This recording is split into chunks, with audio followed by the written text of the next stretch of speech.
தலைமை ஆசிரியர் ஐயா மற்றும் அம்மா அவர்களுக்கும் இருபால் ஆசிரியர் பெருமக்களுக்கும் என்னுடன் பயிலும் அன்பு மாணவ மாணவிகளுக்கும் என் முத்தான முதற்கண் காலை வணக்கத்தை தெரிவித்துக் கொள்கிறேன். தலைமை ஆசிரியர் அவர்கள் எனக்கு ஒரு நூல் கொடுத்தாரு. அந்த நூல் பெயர் என்ன? ஆயிஷா. அந்த நூல்லேருந்து நான் என்ன கருத்துக்களை தெரிஞ்சுட்டேங்கிறத இப்போ நான் உங்களிடம் பகிர்ந்து கொள்ள போகிறேன். ஆயிஷா ரொம்ப தைரியமான பொண்ணு, எதையும் அவள் கோபமாக நம்பிட மாட்டா. ஆயிஷாவோட வயது 15. அவள் ஒரு கிறிஸ்துவ பள்ளியில் 10ஆம் வகுப்பு பி பிரிவு படிக்கிறா. அந்த வகுப்புக்கு ஒரு ஆசிரியர் சுகன்யாங்கிற ஒரு ஆசிரியர் வருவாங்க. அறிவியல் பாடம் நடத்தலான்னு சொல்கிறாங்க. அதுக்கு ஆயிஷாவுக்கு ஒரு டவுட்டு, எப்பயுமே அறிவியல் பாடமே நடத்துகிறாங்களே, அதில் என்ன பெரியதாக மாறிவிட்டது அப்படின்னு போயிட்டு அந்த ஆசிரியரிடம் கேட்குறா. என்ன மிஸ், இத்தனை வருடத்தில் 10ஆம் வகுப்பு அறிவியல் புத்தகத்தில் என்ன அவ்வளோ பெரியதாக மாறிவிட்டதுன்னு கேட்குறா. அந்த சுகன்யா மிஸ்ஸுக்கு ரொம்ப கோபமாயிடுச்சு. ஆயிஷா, நீ போய் உன்னோடைய இடத்துல உட்காரு அப்படின்னு சொல்லிட்டு அவளை திட்டி அனுப்பிச்சிடுறாங்க. ஆயிஷா அது எதுவுமே கவலைப்படாத அவள் இடத்துல போயிட்டு உட்காந்துட்டா. அதுக்கப்புறம் அந்த மிஸ்ஸு இதே நினச்சிட்டு இருந்தாங்க, எப்படா பெல் அடிக்கும், நம்ம இந்த கிளாஸை விட்டு வெளியே போகணும் அப்படின்னு நினச்சாங்க. அதேமாரி கொஞ்சம் நேரத்தில் பெல்லும் அடிச்சிருச்சு. அவங்க அந்த கிளாஸை விட்டு வெளியும் போயிட்டாங்க.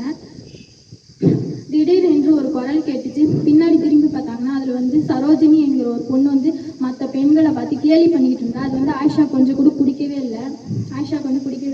அவள் அந்த இவ செய்கிற வேடிக்கைகளை பார்த்து மற்ற பெண்கள்லாம் சிரித்தாங்க.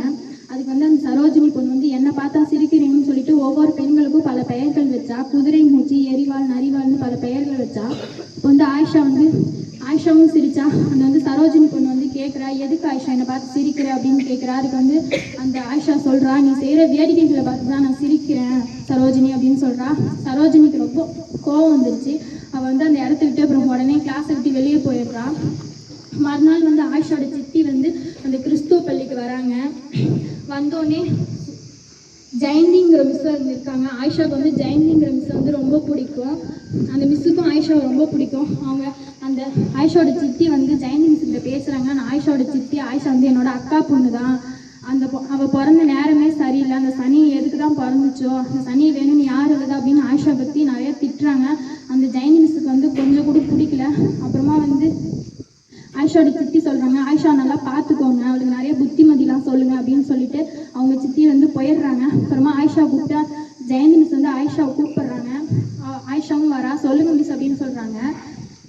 ஈவினிங் என்ன ஹாஸ்டலில் பாரு ஆயிஷா அப்படின்னு சொல்கிறாங்க. அதேமாரி ஆயிஷாவும் ஈவினிங் போயிட்டு ஹாஸ்டலில் பார்க்குறாங்க. அதுக்கு நாளைக்கு அந்த ஜெயந்தி மிஸ் சொல்கிறாங்க, நாளைக்கு பள்ளி விடுமுறைமா, அதனால அவனுக்கு ஒரு நூல் நான் அவனுக்கு ஒரு புத்தகம் தரேன், அந்த புத்தகத்தில் படிச்சுட்டோம் அப்படின்னு சொல்கிறாங்க. நாளைக்கு விடுமுறைன்னு சொன்னது ஆயிஷா அவங்க சித்தி வீட்டுக்கு போகிறா. சித்தி வீட்டுக்கு போயிட்டு அவங்க சித்தி ஆடைகளை துவைச்சு கொடுத்துருக்காங்க. அப்போ அதில் அவங்களுக்கு ஒரு டவுட் இருந்துச்சு. அவங்க சித்திக்கிட்ட போய் கேட்குறா, சித்தி இந்த ஆடைகளை துவைக்கிறீங்கல்ல, அதில் நுரதான் அந்த அழுக்கை எடுத்துருமா அப்படின்னு கேட்குறா. அதுக்கு அவங்க சித்தி திட்டுறாங்க, சனி நீ எதுக்கு தான் இங்கே வந்த, நீ கேள்வி கேட்டே கொள்ளாத, இங்கேருந்து போ அப்படின்னு சொல்கிறாங்க. ஆயிஷாவும் அங்கேருந்து போயிடுறா. மறுநாள் பள்ளிக்கு வர ஆயிஷா அந்த ஜெயந்தி மிஸ் கூப்பிட்டு கேட்குறாங்க, ஆயிஷா நான் உனக்கு ஒரு புத்தகம் தந்தனே, அதை படிச்சிட்டியா அப்படின்னு கேட்குறாங்க. ஆயிஷாவும் சொல்கிறா, மிஸ் அதில் நான் சில பக்கங்கள் எனக்கு புரியுது, சில பக்கங்கள் புரியலை அப்படின்னு ஆயிஷா சொல்கிறா. அது அந்த ஜெயந்தி மிஸ் சொல்கிறாங்க, போக போக புரியும் ஆயிஷா, அதுக்கு ஒரு வயது வேணும் ஆயிஷா அப்படின்னு சொல்கிறாங்க.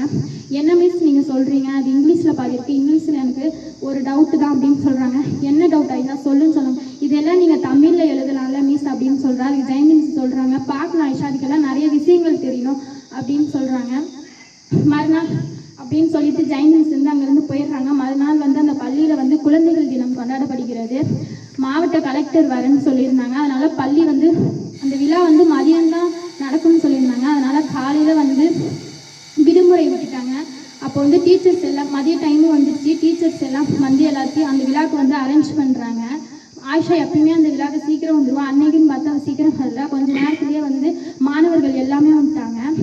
அப்போ ரெஜினாங்கிற ஒரு பொண்ணை கூப்பிட்டு அந்த ஜெயந்தி மிஸ் சொல்கிறாங்க, நீ போய் ஆயிஷாவை கூப்பிட்டு வா, ஆயிஷா இன்னும் காணும் அப்படின்னு சொல்கிறாங்க. அந்த உச்சி வெயிலில் ரெஜினாங்கிற ஒரு பொண்ணு போயிட்டு ஆயிஷாவை கூப்பிட போகிறா. உன்னை ஜெயந்தி மிஸ் கூப்பிட்டாங்க ஆயிஷா, நீ வான்னு சொல்லி அழைச்சிட்டு வரா. ஆயிஷா ஒரு ஓரமாகவே நின்றுக்கிட்டா. அந்த விழாவும் ஸ்டார்ட் ஆச்சு. அந்த ஜெயந்தி மிஸ் நினைக்கிறாங்க, எதுக்கு ஆயிஷா ஒரு ஓரமாகவே நின்று இந்த விழாவை பார்க்குறாங்க, இங்கே வரலான்னு கேட்குறாங்க. அதுக்கு அந்த ரெஜினா பொண்ணு எனக்கு தெரியாது மிஸ் அப்படின்னு சொல்கிறா. சொல்லிவிட்டு அவள் போயிட்டு அங்கே நின்றுக்கிட்டா.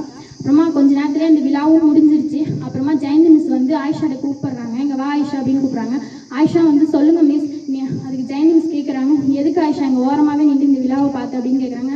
அதுக்கு ஆயிஷா சொல்கிறேன், நான் வந்ததே லேட்டு மிஸ், அதனால தான் நான் ஒரு ஓரமாக நின்று இந்த விழாவை பார்த்தேன் அப்படின்னு சொல்கிறாங்க. அதுக்கு ஜெயந்தி மிஸ் கேட்குறாங்க, நீ எதுக்கு லேட்டாக வந்த ஆயிஷா அப்படின்னு கேட்குறாங்க. எதுக்கு லேட்டாக வந்துன்னு கேட்குறாங்க. நான் என்னுடைய வேலையில் மும்பரமாக இருந்த மிஸ், அதனால் வந்து நான் லேட் ஆகிடுச்சு அப்படின்னு சொல்கிறாங்க. அதுக்கு ஜெயந்தி மிஸ் சொல்கிறாங்க, பரவாயில்ல ஆயிஷா, உன்னோட வேலையில் தான் நீ மும்பரமாக இருந்த, அடுத்த தடவை நீ சீக்கிரம் வந்துரு அப்படின்னு சொல்லிட்டு 2 பேரும் போயிடுறாங்க. இந்த கதையிலேருந்து நம்ம என்ன கருத்து தெரிஞ்சுன்னா, ஆயிஷா வந்து எதையும் அவ்வளோ சுலபமாக நம்பிட மாட்டா, கேள்விகளை கேட்டு தெரிஞ்சுப்பா. மாணவர்களாக இருக்கிற நம்ம தெரியாத கேள்விகளை ஆசிரியரிடம் கேட்டு தெரிஞ்சுக்கணும்னு நினைக்கிறேன். எனக்கு பேச வாய்ப்பு கொடுத்த தலைமை ஆசிரியர்களுக்கு என் மனமார்ந்த நன்றியை தெரிவித்துக் கொள்கிறேன்.